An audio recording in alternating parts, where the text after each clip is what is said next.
Good morning, good afternoon, or good evening. This is Property Management 101, and for today's video, we're going to be discussing metrics that every property manager should be tracking.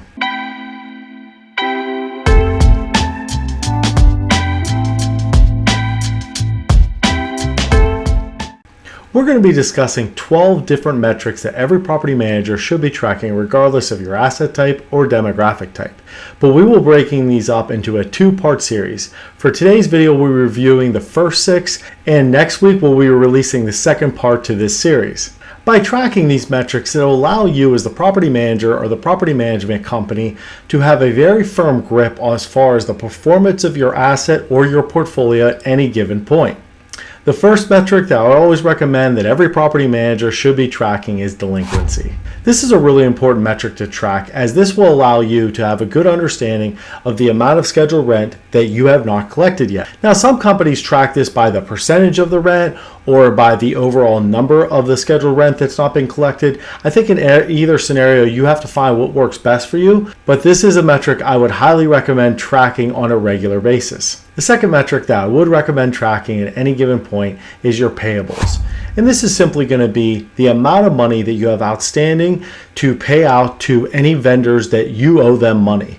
And it could be a situation where you have not received the invoices for the work yet, or you have received the invoices yet, but you're still in the process of cutting the checks and mailing them to them and them cashing them. So there's a couple different scenarios here, but by knowing this number, you should have a big picture viewpoint of what your actual position is when it comes to your overall performance. The third metric we're going to be talking about today that's really important for you to track on a consistent basis is average vacant day. For those of you that have not been really tracking this, or it's not a metric you've typically used, all this means is simply the time between when a resident moves out to when a resident moves in.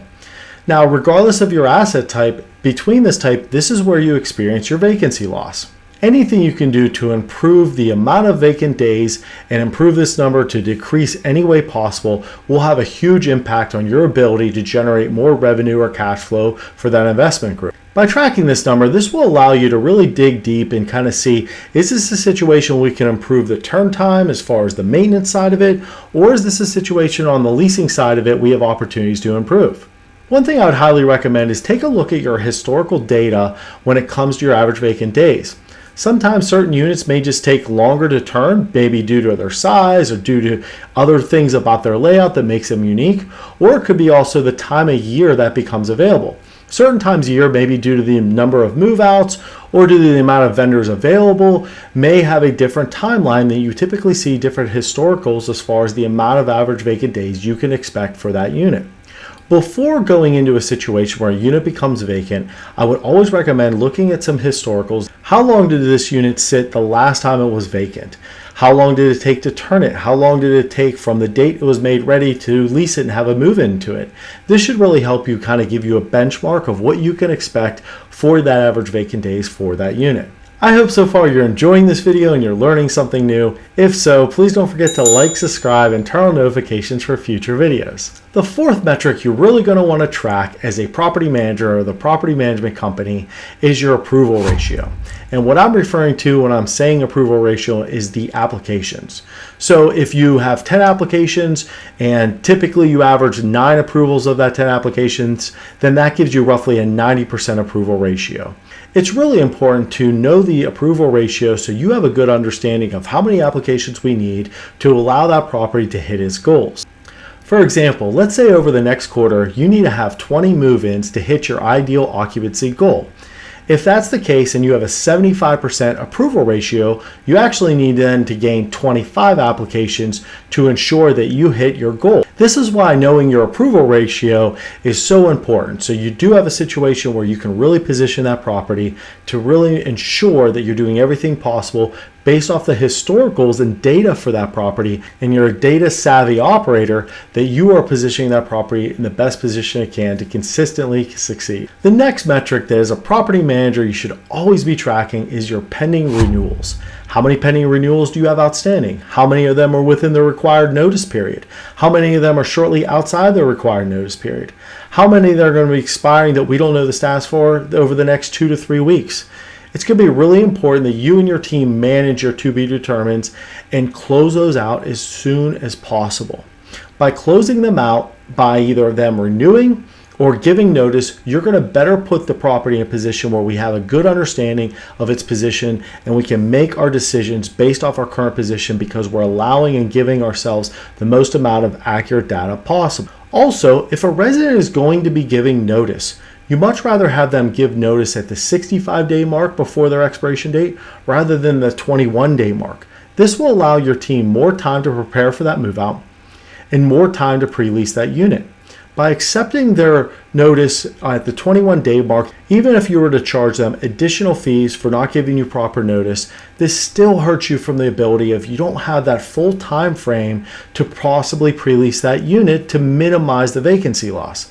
This is why receiving a notice early is so important compared to receiving it later. You're giving your team and the property a better chance to perform because you're allowing that time frame to be better to prepare and pre-lease that unit. I would always recommend positioning the property to have the least amount of pending renewals in the required notice period. And what I mean by that is if your residents have to give a 60-day notice before they move out, then it's really important that you do not have any to be determineds within that 60-day window. If you do, those are the ones I'd be following up with the most and trying to close out that to be determined to see if they're going to plan on renewing or if they're planning on giving notice. And the last metric we'll be discussing today, which is number 6 on our list of 12 different metrics to track as a property manager, is the number of month-to-month leases. So some companies will track it by a percentage or the overall just number of month-to-month leases, but here's some things to keep in mind when it comes to tracking your month-to-month leases.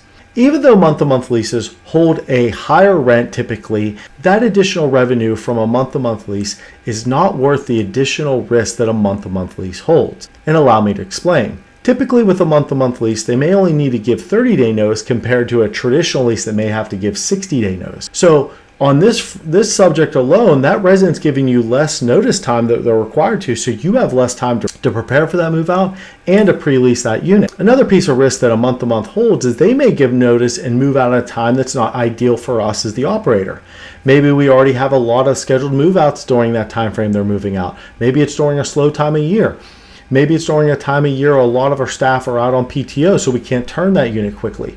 Whatever the reason is, by having month-to-month leases, they may move out at a time that's not ideal for us. And by them giving less notice in most situations, these are two big reasons why it's typically better for an asset or a portfolio to keep that month-to-month count lower rather than higher. One thing I would always recommend doing as a property or as a portfolio is positioning your month-to-month threshold to be a number that you're willing to live with, but still allows you, if they give notice, it's during a time frame we still have good demand that we're confident we can easily backfill those month-to-month leases for. One threshold that I would recommend for your property or portfolio is keeping your month-to-months maybe 1 to 2% during your slower months of the year and as much as 3 to 4% over your busier time in the year. Because you're allowing a little bit more month-to-months in your busy time, if those month-to-months end up giving notice, hopefully that's during a time frame that you have more demand, that you have a more easily opportunity to backfill those. And that's why during the slower months, we want to keep that count a little bit lower to kind of minimize our potential risk. And for a video recap today, please keep in mind these 6 things when it comes to metrics you should be following. Number 1, delinquency. Number 2, payables. Number 3, average vacant days. Number 4, approval ratio for applications. Number 5, pending renewals. And number 6, number of month-to-month leases. It is really important that you have a good grip as far as tracking these. Now, I realize for some of you, you're not going to be able to pull all these metrics from the same property management system. You may have to pull this in different ways. And either way, this is something I would highly recommend tracking because this is really going to help you have a good grip as far as how your portfolio or property is performing. I hope you enjoyed this video and you learned something new. If so, please don't forget to like, subscribe, and turn on notifications for future videos. And if you have not already done so, please watch my disclosure video as well as my why I do this video. And if you haven't already connected to our LinkedIn and Instagram page, please do so for industry news, polls, and video releases. If you have any questions about this video or any of my videos, feel free to leave a comment and I'll be happy to address it for you. And please check back with us for part 2 on 12 metrics every property manager should follow. Happy leasing!